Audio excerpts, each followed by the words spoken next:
Dear students, welcome back to the online sessions on AEC. So today we start with unit number 4, which is going to be on the large signal amplifiers.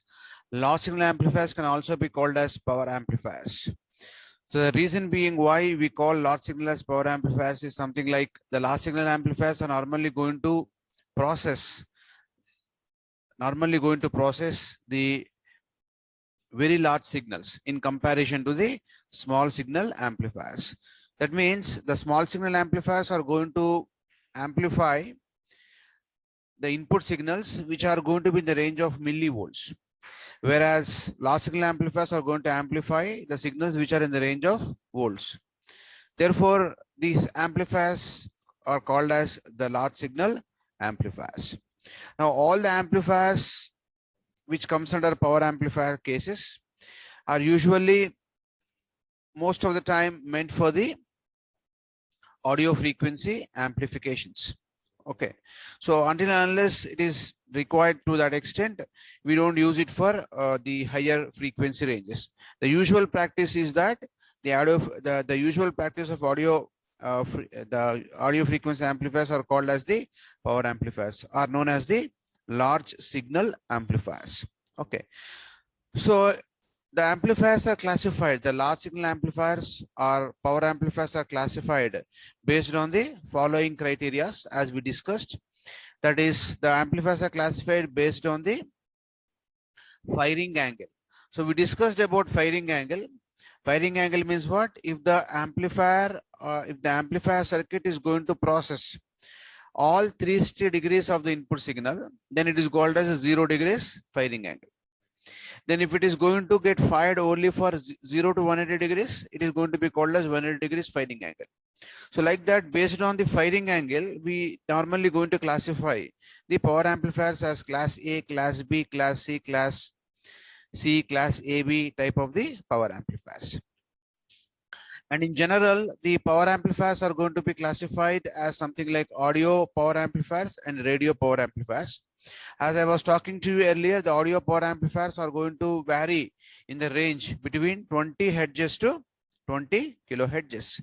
So this is what the maximum audio frequency range that we have to process by using the power amplifiers.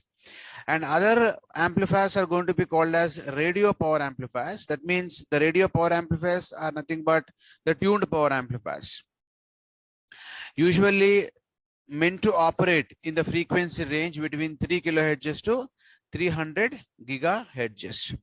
That means all these amplifiers, that is radio power amplifiers, comes under the various amplifiers with frequencies like medium frequency, high frequency, very high frequency, ultra high frequency, and microwave frequency range. So all these range frequencies comes under the radio power amplifiers itself. So therefore, we normally going to use these kind of power amplifiers whenever we are going to process such a very high frequency signals, known as the radio power amplifiers. But in the consumer electronics, most of the time we will be using the audio power amplifiers. Now, one more thing is that the classification of the power amplifiers are based on the mode of operation. Mode of operation is nothing but the firing angle of the circuit. That means the circuit is normally going to get fired with respect to the angle of the input signal. So on the basis of the mode of operation, the portion of the input cycle during which the collector current flows, the power amplifier may be classified as, that means how much power is normally going to get transmitted through the amplifier because of the input signal. Based on that also, we can normally going to segregate the amplifier into various classifications, known as class A, class B, class C popularly we use. And one more variety we're going to have in the syllabus is class AB type of the power amplifiers. So that means here class A, a simple CE configuration is known as a class A type of the power amplifier.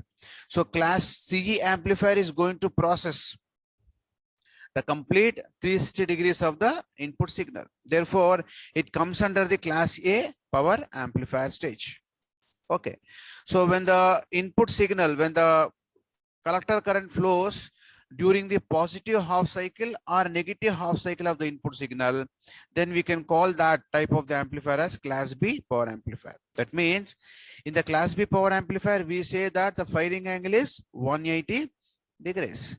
In the case of class A power amplifier, the firing angle is 360 degrees or 0 degrees. That means in the class A power amplifier, the amplifier circuit is normally going to allow or process the full cycle of the input signal. That is what called the class A power amplifier, where the firing angle is equal to 0 degrees. In the case of the class B power amplifier, the class B power amplifier is going to process only 180 degrees phase shift of the signal. That means it is going to process only 0 to 180 degrees of the signal. Therefore, the firing angle for the class B is nothing but 180 degrees. And next, you're going to have class C power amplifier. Here, the firing angle is going to be less than half cycle of the input signal. Less than half cycle means what? Less than 180 degrees. Because we know the full cycle is going to have 360 degrees.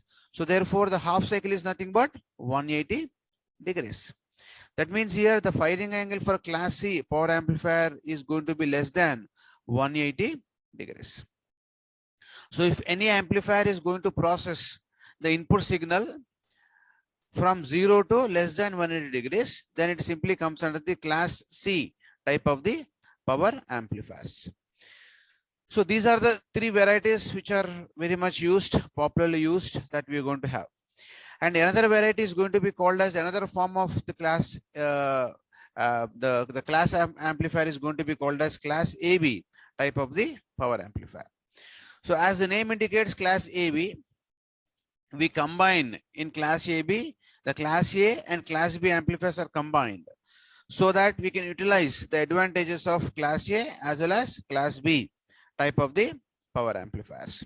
Okay, so that means here the angle is normally going to, that means the lie between these two now.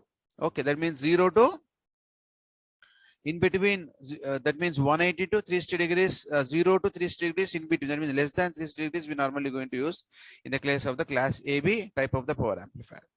So these are the classifications on which we normally going to segregate different types of the amplifiers. Practically, we'll be using either class A, class B or class C type of the power amplifiers in practice more often. Next one is the various terms considering the performance of the power amplifier. Now here, what is, whenever we discuss any amplifier circuit, what is important for us? It is important for us to know the performance metrics of the system. If you consider an amplifier, what are the performance metrics of an amplifier circuit? The performance metrics of an amplifier circuit is going to be, so well, we can say the performance metrics of a small signal amplifier is going to be the current gain, voltage gain, input resistance, output resistance, and frequency response of the amplifier, efficiency of the amplifier.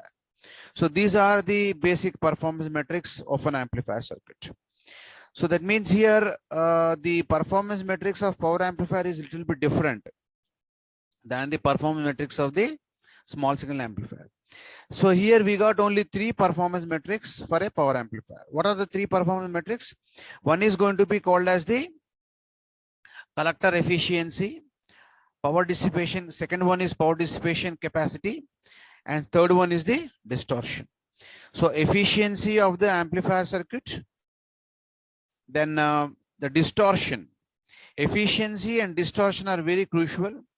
And obviously the power dissipation capability is also going to be crucial to decide about the heat sinks that we'll be using to dissipate the extra heat which got generated in the case of the power amplifiers. So therefore, only in the case of power amplifiers, only the 3 criteria are going to be very important to know about the performance metrics of the amplifier circuit. So we already know the efficiency has to be maximum. for every amplifier stage or for every system, in fact, under consideration, more the efficiency, better is going to be the circuit operation. And we already know that power dissipation capability. So less the power dissipation is going to be there in the circuit, more is going to be the reliability of the circuit. The next one is distortion. The output should not be distorted with respect to the input signal. What I mean by saying distortion, something like if I give a square wave input, you should get square wave as the output. If I give sine wave input, a perfect sine wave has to come as the output. So that means here the output should not be distorted from the input signal in the case of the distortion parameters. So more likely the output signal with respect to the input, then we say it is going to be the better response for us to have. That means what we can conclude at the outset is that the performance metrics of a power amplifier can be represented by using the collector efficiency, power dissipation capability, and distortion. So these three are going to form the performance metrics of the power amplifier circuit. Now we know what is efficiency. What is efficiency in general? The efficiency in general is going to be the utilization of the input power to produce the desired output signal, is known as basically efficiency. So all the electronic circuits are going to take the DC input power and it is going to produce some output power. So usually if it is an amplifier, it is going to produce AC output power by taking the DC input power. So the operating voltage is always going to be a DC voltage, and hence we consider the operating input, the operating power, the operating input power is going to be the DC power. So therefore the efficiency is going to explain how an amplifier converts, how effectively an amplifier converts input DC power to the output AC power. So therefore here efficiency is nothing but something like utilization of the input power to get the output power. Okay, that is what called basically efficiency. That means more the utilization of the input power to produce the output power, better is going to be the efficiency of the particular system. So that is what in general we can say. That means here when the DC supply is given by the battery, but no AC signal input is given, the output at such a condition is observed as the collector efficiency. That means when there is no input signal, which is AC, when there is only DC power applied to the DC power applied to the transistor amplifier, if you take the output voltage at the output terminals of the amplifier circuit, that particular output is going to be considered as the output power when there is no input signal. So that means here output of such condition is normally observed for the collector efficiency. So here, what is efficiency in general? Efficiency is nothing but in general output power by the input power, the general formula for efficiency. So I can write efficiency formula as eta is equal to average AC output power by the average DC input power applied to the transistor amplifier. So that is what called the efficiency. So average AC output power is nothing but the output AC signal which we get at the load resistance after we apply the input signal is the average AC output power to the average DC power input to the transistor. That means it is a ratio of output power to the input power. So input power to the transistor power amplifier is nothing but DC power. Therefore, it is nothing but average AC output power by the applied DC input power is known as the efficiency of the power amplifier circuit. So here, if the efficiency is equal to 1, what does it mean? It means that to generate the output signal or to produce the output signal, the system is using entire input power, and hence we say that the efficiency is simply going to be maximum, which is equal to 1. So there is an example, say for example, imagine that if a battery supplies 15 watts If a battery supplies 15 watts of DC power and an AC output power is 3 watts, then what is the efficiency of that transistor now? It is going to be simply 3 by 15. So 3 by 15 is normally going to give us 20% of efficiency. Any efficiency which is going to be less than 50% is not going to be the desired efficiency value for us to use it in the practical applications. Therefore, we say that this particular circuit, this particular amplifier is exhibiting a poor efficiency. It says that when I am giving 100% of power, only 20% of the power has been utilized from the input power to produce the output. So it is nothing but I can say that the amplifier circuit is not being efficient. Okay, that means it is not effectively using the input power. Only 20% of the power has been produced by taking the 100% of input power. So that means efficiency is poor. So what is the main aim of the power amplifier now? We have to obtain the maximum power, a maximum collector efficiency. So the maximum collector efficiency is the main performance metrics of the power amplifier stage. So what we can say now finally, higher the value of the collector efficiency, better is the amplifier under consideration. The next one is going to be the power dissipation capacity. What is nothing but power dissipation? Power dissipation can be defined as the ability of a power amplifier to dissipate heat developed in the circuit. Is nothing but the power dissipation capability of the amplifier. Now, the best method of dissipating the power produced in the amplifier is simply providing a heat sink. Heat sink is nothing but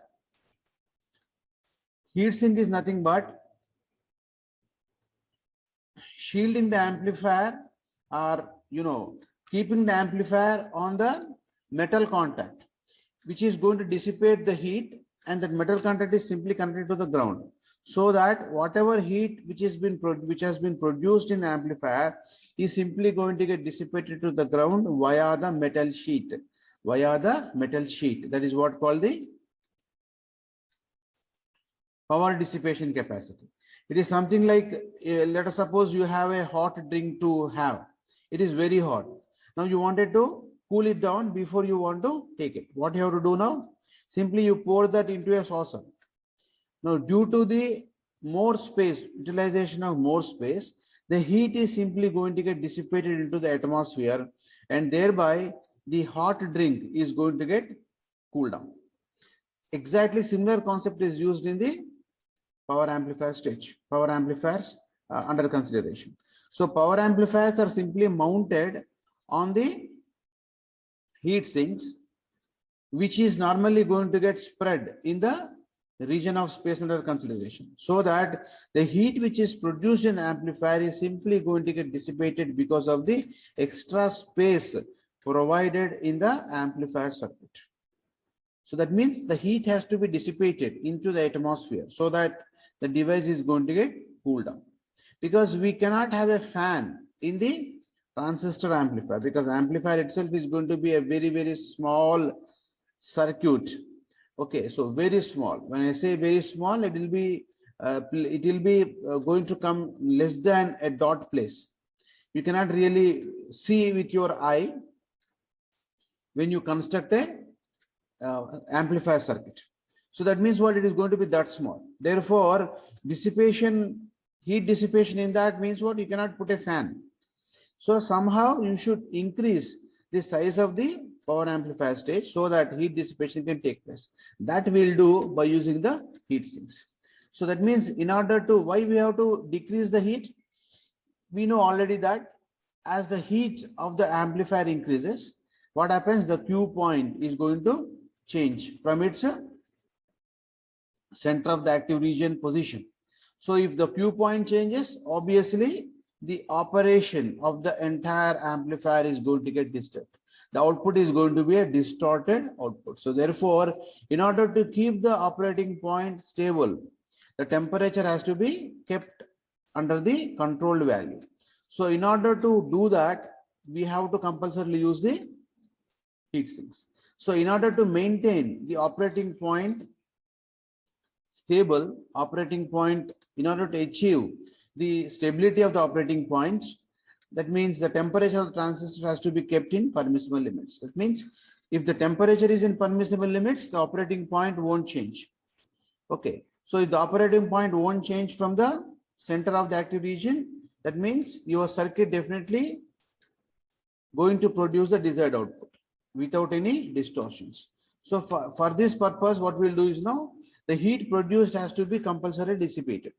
Definitely heat is going to get produced in the power amplifiers. Why more heat is going to get produced in power amplifiers? Because the power amplifiers are going to amplify large input signals. So therefore, large signals are going to get processed by the power amplifiers, right? So we have to explain this with respect to the characteristics of the amplifier. So especially we explain the power dissipation with respect to the output characteristics of the amplifier. Just when we discuss about class A, class B, class C amplifiers, we'll discuss about the advantages of them in terms of the power dissipation as well. Okay. So that means here, so that means what is that final story, that we have to keep compulsorily heat sink to dissipate the heat which is being produced by the power amplifier circuit. Therefore, we have to use the heat sinks here to dissipate the heat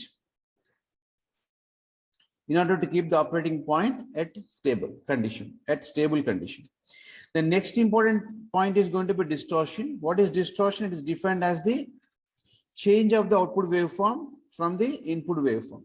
It is known as the distortion of the amplifier. So if the output waveform is normally going to get changed with respect to the input waveform, then it is known as distortion. Now it is based on the percentage, how much portion has been distorted. Based on that, we say distortion is that much there in the circuit. So that means here distortion is going to be an important parameter in the case of the large signal amplifiers. We did not bother about distortion when we are discussing about the small signal amplifiers. Why? Because we know that small signal amplifiers are going to have very small excursions on the average DC line, whereas large signal amplifiers are going to have very wide excursions on the average DC line. So therefore, there is no point where the DC point is going to get shifted about its reference value. Whereas coming to power amplifiers, the DC load line, or I mean to say that the operating point or a quiescent point is always try to change as the temperature is going to change. So therefore, that is what the problem we're going to have. So the distortion is normally going to become a very important performance matrix for the power amplifiers. Therefore, an amplifier that has lesser distortion is going to produce a better output, and hence is considered to be an efficient type of the amplifier or effective type of the amplifier. So these are the performance metrics of the amplifier. So the most important metrics that we have to really bother about is distortion and efficiency. Anyway, power amplifier means we are normally going to use the heat sinks, and due to heat sinks, the power which has been produced in the amplifiers are going to get dissipated through the heat sinks. So power dissipation is anyway going to be there because we are using the heat sinks in the amplifiers. That means we are simply mounting the power amplifier on the heat sink, and we are simply increasing the area of the power amplifier in the circuit. Therefore, what happens is like the heat is simply going to get dissipated because of the extra area which has been allocated for the power amplifier. So therefore, the power dissipation is definitely going to happen in the power amplifier. If at all you are using a power amplifier, compulsorily you have to use the heat sinks. So therefore, that is not going to be that problematic issue for us. But two things which are very important. One is called distortion, which speaks about changing the output waveform from the input waveform. And next one is the efficiency of the collector current or collector circuit. So the circuit has to be efficient if at all you wanted to use it as a power amplifier circuit. So therefore, these are the things which are very, very important as the basis for the power amplifiers. Okay. So what we'll do is, so in the next session, what we'll do is in the next session, we'll try to cover about class A, class B amplifiers.